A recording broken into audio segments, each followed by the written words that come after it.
we of course knew during COVID that they were censoring people who were speaking out against lockdowns, speaking out against mask mandates, speaking out against school closures.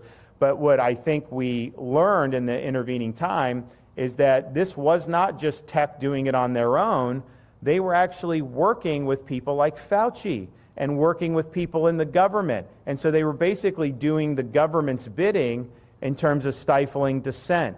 You cannot, as a government, subcontract out restrictions of speech to a private company and say that that's somehow okay. It's not okay.